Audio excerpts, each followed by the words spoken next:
All right, well, we're going to talk about key concept 2.1, the development and codification of religious and cultural traditions. As states and empires increased in size and contacts between regions multiplied, people transformed their religious and cultural systems. Religions and belief systems provided a social bond and an ethical code to live by. Okay, so that's something important that we're going to see as a continuity and a change at this time period, which is that religions and belief systems are now going to create a social bond and ethical code. What this means, especially as a social bond and an ethical code, is that it's going to transform societies. Prior to this, you had kinship bands, you had empires, you had larger kind of ethnic groups living within empires. Nothing in the size or scope that we have today, but you had those. As we see religions, especially during period 2, become larger, become traded, become diffused with one another, we're going to see these social bonds grow and ethical codes also be associated with them.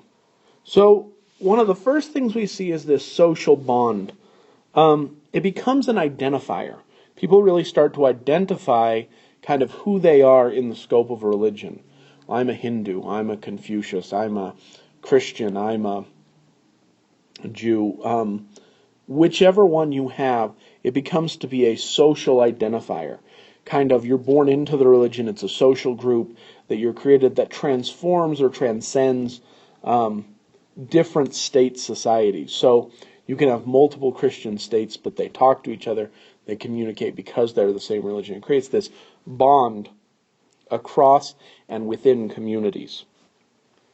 The importance with this is that it's going to be a continuity through most of time, up until the Industrial Revolution, and in many cases into and after the Industrial Revolution. What we see is religions are a big way that civilizations socially bond. In some cases, we see this with kind of the remaining social hunter and gatherer groups, but really in large civilizations it becomes a social bond and a cohesiveness to kind of unify larger communities that otherwise wouldn't be unified. Religions really start to define kingdoms, define rulership, and in many cases we see religious legitimacy, something we'd seen before in period 1, but this religious legitimacy with political rule. The second thing is this ethical code to live by. And that's important to understand, is that you have Hammurabi's law code and you have different law codes, but each nation state doesn't have the same law code. Where you do have some states that have a common legal code, the religion creates a moral code that influences those legal codes, as well as creates a continuity. So in many cases, say you have a Confucian moral, ethical, legal code. In places you go that have a Confucian influence, you can see this similar ethical and legal code being followed. The next thing you want to know is that these shared beliefs also influence and reinforce political, economic, and occupational stratification. So again, like I said, we see religious legitimacy. And the social order is also legitimized by these religions. Meaning, why is the king the king? Well, because he has, an ordination from God, or the mandate of heaven, or some deity put him here. There is a connection between the political rule and the religious rule to legitimize the ruler, to say, God, gods, or the universe put this person here. He is ruling not just by the force of his armies and his police force and whoever. It is also because of a religious legitimacy. A couple of those during this time period you want to know is, first, of course, is the mandate of heaven. Okay?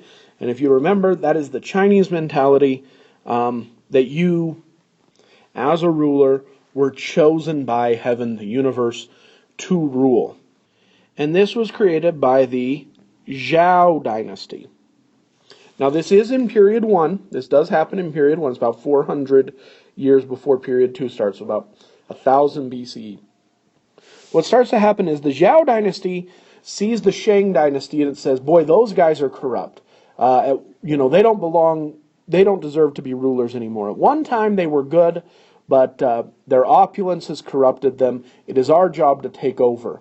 So we will challenge them. And when they take over, you say, well, why do you get a rule? Just because your army took over? And they say, no. And they introduce this concept of the mandate of heaven, which will be a continuity throughout Chinese history, which is this, is that the universe chose us. And the way that we know the universe chose us is because when we went and challenged the Shang, we won. We dominated. We took over.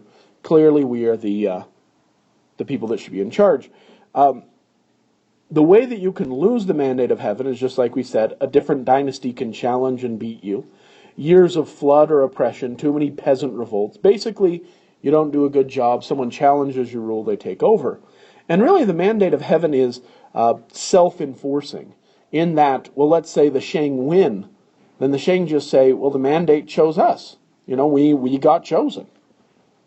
So that's the way that the political institution gets a religious legitimacy, is the mandate of heaven. The next is the Brahmin class. Remember, this is the Varna at, I don't know if it is at this time, because the Brahmin and the Kshatriya fight for who's on top of the caste system, but they are the religious caste, the priest class of the Varna system of Hinduism and in the Indian subcontinent. The Brahmin are not the rulers, but they are at the top of the castes with the Kshatriya, enforcing the rules, enforcing the social structure, and keeping the social structure cohesive in the way that it is in this caste system. The next one is the Persians, the Romans, different groups like that where you see an emperor. What they will often do is align themselves with religious groups, justifying their rules, saying that because I'm in charge, God has clearly ordained me. They will get the priests who will say, yes, this guy has been chosen. So we see this concept of religious legitimacy. I'd use those two examples to push that. But it's not just the highest classes of any society. It's not just the priest class and the rulers that get it. It's also the aristocracy or the second class, where it also reinforces economic stratification. Meaning, there is a reason why the aristocracy, the landowners, the people getting all the wealth, because remember, before industrial times, the way that you make wealth is through land ownership, farming, agriculture, pastoralism. That's how you make money. And the people who own most of the land are these aristocrats. And the religions justify and reinforce the status quo, that these people should be there. And in most of the religions, in large civilizations, they justify that these people should be in charge, and that there is an order to things. There's no man created equal type concept yet. This Enlightenment idea is not around. There is very much an inequality that is reinforced by most religious institutions.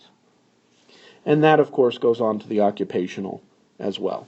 So we've already talked about this, but religious and political authority often merged as rulers, some of whom were considered divine, used religion along with military and legal structures to justify their rule and ensure its continuation. Religions and belief systems also generated conflict, partly because beliefs and practices varied greatly within and among societies. So I'm going to give you two examples for this. The first is among. And the among example that I would use during this time period are the Byzantine and Sassanid wars. You can call them a continuation of the Roman-Persian wars, because you remember the Byzantines are the eastern half of the Roman Empire, still Romans, and the Sassanids are the last of the Persian dynasties, still Persian. They're Zoroastrian. And you think to yourself, well, I thought that was a political war. How is it a religious war? And like most religious wars, there's clearly a political aspect to it. One thing you need to know is the Sassanids are Zoroastrians, going all the way back and hearkening to Cyrus the Great.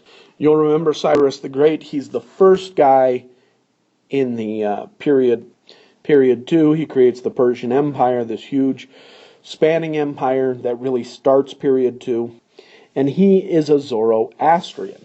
Well, so the Sassanids say to themselves, we're Zoroastrians, the Persian Empire, it used to go all the way into here, and we want it back. And they say to the Romans, or the Byzantines, if you give us all of this land back, then we have peace. And if you don't, we won't. Sorry, I should add they wanted Egypt as well. Well, you know again that this is big money-making territory because of the great agriculture that's going on. Now, the Byzantines, who are Christian, resist this. Now, this is primarily political, saying we want to go back to what we had. But for the Sassanids, there's a religious aspect to it, saying that we deserve this, this is our birthright, and they connect the religion along with the claim for this land together. So if we want to say that the beliefs and practices vary greatly within and among societies, this is one of the cases you could use. That there is both a political aspect but a religious aspect. Now that's not to say that the Zoroastrian Persians had anything against the Christian Byzantines, but they had a claim due to their religion for the land that was Byzantine at the time. The next thing we need to do is among societies, and for that we go back to the Byzantine Empire. This is maybe a better map because it shows that the Byzantines and the Sassanids, were geographic equals. That other one needed to show that the Gupta Empire existed as well, and so it kind of cuts off the western part of the Byzantines. All right, so how did the Byzantines qualify for that the beliefs and practices generate conflict within a society? Because you think, well, the Byzantines, you just said, were Christian. And they are. However, you should know the same thing Constantine found out, is that all Christianity is not the same. So if you remember, Constantine tried to unify the Roman Empire under one religion, Christianity, finding out later that not everyone believed the same. And so what he does is he calls these creeds, first the Nicene Council, and he defines what it means to be a Christian. Well, within his definition, not everybody is believing it. Most famously are the Monophysite Copts of Egypt. Now, they're a different version of Christianity. The other are what some of the Gothic groups are, Arian. And if you want to remember that, remember it is with an I, not a Y. And the Arians had a different version of the divinity of Jesus compared with the divinity of the Father. Stuff we don't need to know for this course. What you do need to know is that within this greater realm of Christianity and within the Byzantine Empire itself, there were these different heresies, the Coptic heresy, the Arian heresy, groups that did not fit into what they believed was Christianity, or rather that the people in Constantinople believed was Christianity. And so there's a persecution. There's a persecution of these different groups, especially in Egypt. And that persecution will cause conflict within the Byzantine Empire. It will actually weaken the Byzantine Empire. Because what the Egyptians will do is they will see the war between these two states, and they won't send as many troops, they won't send as much food, they won't send as much support, because they're being bullied by the Byzantines. This actually happens after the Byzantine and Sassanid War. Muhammad unifies the Arab tribes who then go on their expansion. And when they hit Egypt, the Egyptians are like, whoa, you're way more tolerant than even our Christian emperors are, and they welcome them as rulers. So, again, if you want to use this as an example of problems within states, you use Arian Christianity or Coptic within the Byzantine Empire or within the papal organization of the church, meaning you have this dissonance between different versions of Christianity. Because even though they are all Christian, the beliefs and practices vary greatly within societies. Alright, so we spent 15 minutes just covering this. So on codification and further developments of existing religious traditions provided a bond among people and an ethical code to live by. So we've covered this. So the association of monotheism with Judaism further developed with the codification of the Hebrew Scriptures, which also reflected the influence of Mesopotamian cultural and legal traditions. So what this basically means is during this time period we see the movement from Hebrew monotheism. You'll remember that Hebrew monotheism is last time period. So that's Abraham. That's the idea of Hebrew monotheism. And the founder of Judaism now is Moses, not Abraham. He will found it because Judaism is different than Hebrew monotheism. Okay? There is a codification of the Hebrew Scriptures that is happening that creates this new religion. It is historically influenced by Mesopotamian cultural and legal traditions. The most famous, if you want an example of this, is Hammurabi's Code. Okay? So, Hammurabi's Code, the most famous one is eye for an eye. So, the law code of eye for an eye, which is found in the Old Testament of the Hebrew Scriptures. That's not entirely accurate the way I said that, but which is found in the Hebrew Scriptures, comes from Hammurabi's Code. So we see the influence of Mesopotamian stories and legal codes, stories of the flood, but that's actually transcends just the Mesopotamian. That goes into different areas. But you want to know the eye for an eye in Hammurabi's Code directly influences the codification of Hebrew Scriptures. Now that's just one example. That's one that I would use during this. The next thing you want to know is that different Assyrian, Babylonian, and Roman empires conquer various Jewish states at different points of time. These conquests contributed to the growth of Jewish diasporic communities around the Mediterranean and Middle East. Now, these aren't the only groups that do it. The Greeks will also conquer. But the key here is the creation of diasporic communities. And what that means is they're still Jewish, but they're moved from their homeland, forcibly taken to different areas, and they create kind of insular communities outside of the homeland. This will be important to history because they will communicate, talk to each other, send letters, and we get a fair bit of history from the letters that they send each other, these different communities.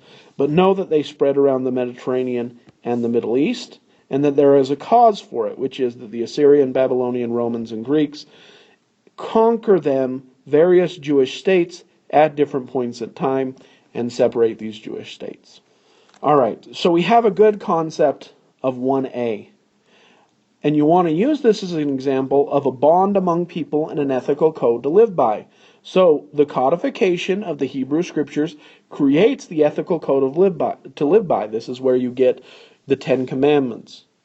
It also creates this religious traditions and bond among people. So even when they are separated, moved around in different areas in these diasporic communities, they still have a common cultural bond. The next religion we have from period 1 is the core beliefs of the Sanskrit scriptures, or the Vedic religion. Remember, Hebrew monotheism and the Vedic religions started back in period 1. They are not the same as Judaism or Hinduism, but they are precursors to those religions. So the important here that's later known as Hinduism includes the importance of multiple manifestations of Brahma. Those multiple manifestations are the Hindu pantheon of deities, not all of them, but of Vishnu and Shiva, the gods of destruction and preservation, respectively, and also the cyclical style of reincarnation. That is core to Hinduism. That is birth, death, and rebirth. And of course, the cycle is the cycle of samsara, dictated by your karma, and you get a karma, good or bad karma, by following your dharma or your duty. The other important part we've talked about is the reinforcement of the political roles of the caste system. But this will actually develop and create the caste system during this time period. Now, how do the teachings of reincarnation help the caste system and social political roles there? Because depending on your karma, your cleanliness, during reincarnation, you will be moved up or down the caste system. Or among, there's a caste system for all living creatures, because you don't only get reincarnated as a human. You can be reincarnated as many different beings. Your Atman or soul, is genderless and can kind of go between all these different things depending on your karma, where you're going to be reincarnated. And so if you're higher on the caste system, you deserve to be there. Because of a previous life, you have deserved to be there. If you're a Kshatriya, if you're a Brahmin, whichever your caste is, or you're a Dalit, I don't think we have Dalits during this time period, but if you're a Shudra or Vaishya, you did something in a previous life to earn that birth. And so your role in society, which is, very immobile, is set up by your birth. And you have deserved that. And that's what the teaching of reincarnation teaches within Hinduism. Now, the important part of the thing I like to show of this is that while we have peasant revolts all over the ancient world and really into the modern world, we never have a Shudra revolt. The Shudra never rise up, and that's twofold. One, because religiously they're told that their position is deserved, rather than the peasants who, in some cases, are religiously told the same one throughout time period, but are kind of pushed down. The second one is there is a job and a position that very much in Hinduism everybody contributes. Even though the Brahma might be on top, you need the feet, which is the Shudra. You need those people to function. You need people to do the unclean jobs. All the jobs need to be done, and they vary upon cleanliness. And you need people to be able to do unclean jobs, to burn bodies, to deal with the dead, to butcher meat. You need these things, just like you need a merchant class and a warrior class. And so there's a purpose and a religious reinforcement associated. All right, well, we're done with 2.1 Roman numeral I. I would answer these questions, or be able to know the answer to those questions if you want further study. If you know all of these and can answer them well with specific examples, you will ace any short answer or long answer question that comes your way, and by extension any multiple choice question.